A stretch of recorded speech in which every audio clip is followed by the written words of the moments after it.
So hi guys, welcome back to another video. आज हम लोग देखने वाले हैं पोजीशनिंग कैसे काम करती है सीएसएस में, और उसके हर एक टाइप को समझेंगे कि कैसे वो काम करता है। चलिए शुरू करते हैं। तो सबसे पहले हम लोगों ने करा क्या है ना गाइस, कि बॉडी के अंदर एक कंटेनर बनाया है और उसके अंदर एक बॉक्स बनाया है।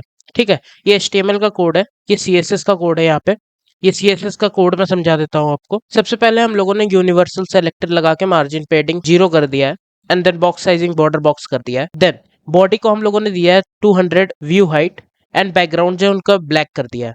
कंटेनर में हम लोगों ने लिया है मार्जिन टॉप लिया है 200 पिक्सल, हाइट दिया है 100 view height, and background colour दूसरा कोई दे दिया है। देन हम लोगों ने बॉक्स में क्या करा है, with 200 pixel, height 200 pixel and background colour कुछ दे दिया है। तो ये कुछ इस तरीके से दिख रहा है अभी।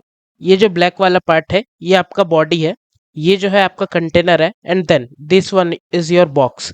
ठीक है, अब हम लोग देखते हैं स्टैटिक क्या होता है positioning. Let suppose static positioning हम लोग ने बॉक्स में लगा दिया स्टैटिक, तो इससे कोई फर्क नहीं पड़ेगा क्योंकि स्टैटिक जो है पहले से लगा हुआ रहता है हर चीज में। ये आप ऐसा समझो कि अगर आप कोई एलिमेंट को ला रहे हो तो उसमें आपको पोजीशनिंग सेट करने की जरूरत नहीं है, वो पहले से स्टैटिक लगा हुआ है। वो आपके जो फ्लो ऑफ कोड चल रहा था उसी में चलेगा, फ्लो ऑफ लेआउट जैसे चल रहा था उसी में चलेगा बस। नेक्स्ट आता है गाइस रिलेटिव। रिलेटिव में होता क्या है, देखो, अगर हम लोगों ने पोजीशनिंग यहाँ पे रिलेटिव कर दिया तो वो जहाँ पे पहले था वो वहां से चेंज करेगा अपना पोजीशनिंग। पहले वो कहाँ पे था, आप अगर 30 पिक्सल को हटा दो यहाँ पे तो आप देख सकते हो कि ये यहाँ पे था। ठीक है, अब देखना ये जो है यहीं से अपना 30 पिक्सल जो है चेंज करेगा कुछ इस तरीके से। हम लोगों ने जैसे ही 30 पिक्सल यहाँ पे लगाया वैसे ही देखना आप अपना ओरिजिनल स्टेट जहाँ पे था वहां से इसने चेंज किया। अगर आप यहाँ पे देख सकते हो, अगर लेफ्ट लगाना चाहते हो तो लेफ्ट में भी सेम काम करेगा, जहां से वो पहले से है, जहां पे वो पहले से है वहां से चेंज करेगा कुछ इस तरीके से। और ये फ्लो ऑफ कोड को या फ्लो ऑफ लेआउट को कभी ओवरलैप नहीं करेगा। देन गाइज नेक्स्ट आता है एब्सोल्यूट। एब्सोल्यूट में थोड़ा सा ट्रिकी भी बोल सकते हो और इजी भी बोल सकते हो, आपको मैं समझाता हूँ एक एक करके। लेट सपोज इसका जो है हम लोगों ने पोजिशनिंग दे दिया एब्सोल्यूट। एब्सोल्यूट देने के बाद ये दोनों हम लोग हटा देते हैं। जैसे हम लोगों ने एब्सोल्यूट करा यहाँ पे कोई चेंज नहीं आएगा, लेकिन जैसे ही हम लोगों ने इसको प्रॉपर्टी दिया टॉप और लेफ्ट, तो ये देखो आप, ये यहाँ पे आ गया। रिलेटिव में क्या हो रहा था, यही चीज कुछ इस तरीके से यहाँ पे आ रही थी या यहाँ पे आ रही थी कुछ तो। ठीक है, लेकिन यहाँ पे क्या हो रहा है ना, कि वो यहाँ यहाँ से चेंज हो रहा है।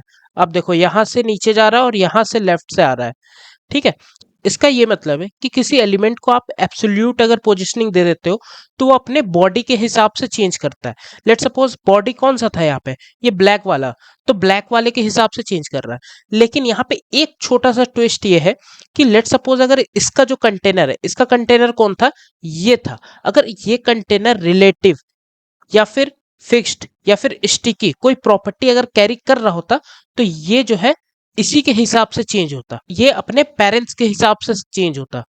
आप ये चीज क्लियर करना है, एक मिनट। एक काम करते हैं, इसका जो पेरेंट एलिमेंट है उनको हम लोग पोजिशनिंग दे के देखते हैं। तो जैसे हम लोगों ने इसका कंटेनर है, कंटेनर को पोजिशनिंग दिया हम लोगों ने रिलेटिव, तो अब आप देखोगे ना ये काम कुछ इस तरीके से करेगा। देखो अब ये जो है चेंज इसके हिसाब से हुआ, अपने पेरेंट्स के हिसाब से हुआ। रिलेटिव और एब्सोल्यूट में यही फर्क है। अब देखो आप इसमें बोल सकते हो ये तो सर रिलेटिव के हिसाब से भी चेंज हो रहा था और वही एब्सोल्यूट के हिसाब से भी हुआ। लेकिन एब्सोल्यूट में चेंज तभी होगा जब उनका पेरेंट्स ये होगा, अगर पेरेंट्स नहीं होता, अगर ये जो आपको कंटेनर दिख रहा है ये इसका पेरेंट्स नहीं होता तो ये इसके हिसाब से चेंज नहीं करता। ये चेंज किसके हिसाब से करता, अपने पेरेंट्स के हिसाब से, अगर उस पर रिलेटिव या कोई पोजीशनिंग लगी है तब। अगर नहीं लगी है तो फिर वो बॉडी के हिसाब से चेंज करेगा। इतना आपको क्लियर होना चाहिए। चलो यहाँ से हम लोग रिलेटिव हटा देते हैं। एब्सोल्यूट आई होप कि आप लोगों को समझ में आ गया होगा। नेक्स्ट हम लोग चलते हैं। फिक्स जो है बहुत ही इजी कॉन्सेप्ट है। आप देखो यहाँ पे टॉप हम लोगों ने यही सेट कर रखा है। ठीक है, अब यहाँ पे जाओगे ना तो आप स्क्रॉल भी करोगे ना तो ये अपनी जगह में फिक्स्ड होगा। ये लेआउट से ऊपर चले जाता है, एब्सोल्यूट भी ऊपर चला जाता है, अपना जो फ्लो ऑफ लेआउट है उससे ऊपर चला जाता है, ऐसा समझो आप। फिक्स्ड भी कुछ इसी तरीके से काम करता है, वो फ्लो ऑफ लेआउट के ऊपर चला जाता है और वो फिक्स हो जाता है। उसके बाद उसमें किसी का फर्क नहीं पड़ता, किसी का प्रभाव नहीं पड़ता, वो फिक्स है तो फिक्स है। आप स्क्रॉल करो या फिर कुछ भी आप देख सकते हो यहाँ पे। नेक्स्ट आता है स्टिकी। अब स्टिकी में क्या कॉन्सेप्ट है ना, लेट्स सपोज कि एक कंटेनर है ये, और इसके अंदर एक छोटा सा कंटेनर है, और हम लोगों ने ना यहाँ पे टॉप 30 पिक्सल दे दिया है। तो जैसे आप स्क्रॉल करोगे ना, तो वो 30 पिक्सल जब तक मेंटेन नहीं होगा, ये ऊपर की तरफ जाता रहेगा। और जैसे वो 30 पिक्सल मेंटेन हुआ, उसके बाद ये स्क्रॉल होना बंद हो जाएगा। आप जितना भी स्क्रॉल करो, उसके बाद ये ऊपर तभी जाएगा। ये स्क्रॉल तभी होगा जब ये जो है इसको टच कर लेता है कुछ इस तरीके से। तो ये और ये जो है साथ में ऊपर जाएंगे। आपको मैं दिखाता हूँ एग्जांपल। तो देखो, हम लोगों ने ना यहाँ पे टॉप 30 और लेफ्ट 200 पिक्सल दिया हुआ है। ये रिलेटिव जैसा ही वर्क करता है, मतलब ये रिलेटिव ही चेंज होगा। ये बात तो क्लियर है। अब देखो, जैसे ही हम लोग स्क्रॉल करेंगे ना, ऊपर में 30 मेंटेन करके ये स्क्रॉल होना बंद हो जाएगा। और नीचे जैसे ही आओगे, तो ये अपने पेरेंट्स के साथ ऊपर चला जाएगा।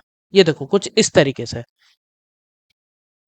तो यही था वीडियो में आज के। अगर कोई डाउट है, कोई क्वेश्चन है, तो कमेंट सेक्शन में लिखना मत भूलना।